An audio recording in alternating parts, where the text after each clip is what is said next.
నమస్తే అన్న, అందరికీ నమస్కారం. ఇరాన్ ప్రభుత్వానికి వ్యతిరేకంగా నిరసన చేస్తూ ఉన్న నిరసనకారులు ఎవరైతే ఉన్నారో వాళ్ళను ఇరాన్ జైళ్ళల్లో బంధించి తీవ్రంగా హింసిస్తూ ఉన్నారని చెప్పేసి అంతర్జాతీయ మీడియాలో ఒక కథనం అయితే వచ్చింది. అంతర్జాతీయ మీడియాలో ఒక కథనం వచ్చింది. దీనికి సంబంధించి పూర్తి వివరాలు అయితే మీకు వెల్లడిస్తాను. ఇరాన్ జైలు వ్యవస్థ లోపల నుంచి పెరుగుతూ ఉన్న సాక్ష్యాలు ఒక దారుణమైన నిజాలను వెల్లడిస్తూ ఉన్నాయి. ఖైదీలు కేవలం క్రూరత్వానికే కాకుండా వారిని మానసికంగా కుంగదీయడానికి ఉద్దేశించిన వ్యవస్థీకృత లైంగిక హింసకు కూడా గురవుతూ ఉన్నారు. బాధితులు, హక్కుల సంఘాలు మరియు దర్యాప్తు అధికారులు వివరించే దాని ప్రకారం ఇది కేవలం అణిచివేతకు మించిన ఒక పద్ధతిని చెప్పేసి అసమ్మతిని అణిచివేయడానికి అత్యాచారం, అవమానం మరియు మానసిక హింసను ఒక ఆయుధంగా అయితే ఇరాన్ వాడుతూ ఉంది. మీనాగా గుర్తించబడిన ఒక మాజీ ఖైదీ మనం చూసుకుంటే ఒక అపఖ్యాతి చెందిన జైలులో తాను ఎదుర్కొన్న భయంకరమైన విచారణ గురించి వివరించింది. విచారణకర్తలు తన ముక్కు నుంచి రక్తం వచ్చేంత వరకు కొట్టారని చెప్పేసి, అదే సమయంలో తన యొక్క కుటుంబాన్ని లైంగికంగా వేధించారు మరియు బెదిరించారని ఆమె చెప్పింది. వారు నా 12 ఏళ్ల కొడుకును తీసుకుని వచ్చి నా పైన అత్యాచారం చేయమని బలవంతం చేశారని ఆమె తెలిపింది. ఆ తర్వాత నేను టెలివిజన్లో ఒప్పుకోవాల్సి ఉంటుందని చెప్పేసి భద్రతా దళాల చేతిలో పిల్లలతో సహా వేల మంది నిర్బంధంలో ఉన్నారని చెప్పేసి, వాళ్ళు కూడా లైంగిక హింసను ఎదుర్కొంటూ ఉన్నారని చెప్పి ఆమ్నెస్టీ ఇంటర్నేషనల్ విడుదల చేసిన ఒక తాజా నివేదిక హెచ్చరించింది. బాధితుల్లో కొందరు 12 ఏళ్ల చిన్న వయసు ఉన్నవారు కూడా ఉన్నారని చెప్పేసి, అలాగే ఈ దుర్వినియోగాలు కొత్తవి కాదని దశాబ్దాలుగా కొనసాగుతున్న వ్యవస్థలో భాగమని చెప్పి సాక్ష్యాధారాలు చూపిస్తూ ఉన్నాయి.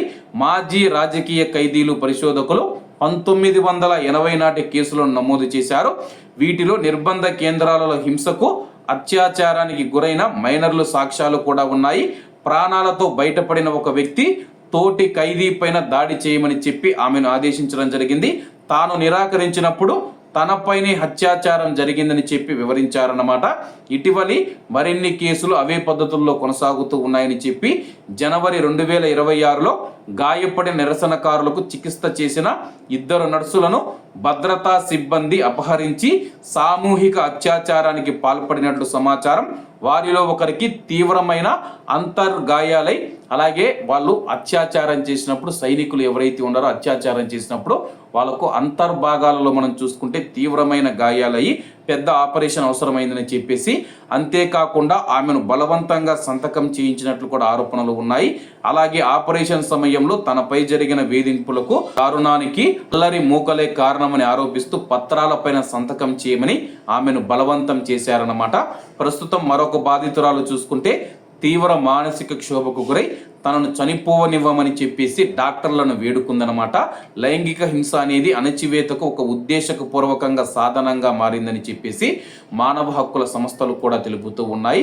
అలాగే అమీనీ మరణం కారణంగా 2022లో జరిగిన నిరసన సమయంలో అత్యాచారం, సామూహిక అత్యాచారం, విద్యుత్ షాకులు మరియు చిత్రహింసలకు సంబంధించి డజన్ల కొద్ది కేసులను ఆమ్నెస్టీ నమోదు చేసింది. బాధితులలో పురుషులు మరియు మహిళలు, పిల్లలు కూడా ఉన్నారని చెప్పేసి, స్పృహ కోల్పోయేంత వరకు కొట్టిన తర్వాత పోలీసు వ్యాన్ లోపల తన పైన దాడి జరిగిందని చెప్పి ప్రాణాలతో బయటపడిన ఒక వ్యక్తి వివరించారు. దాడి సమయంలో స్వేచ్ఛ కోరినందుకు శిక్షగా చిత్రీకరిస్తూ తన పైన దాడి చేసిన వారు తనను ఎగతాళి చేశారని చెప్పారనమాట.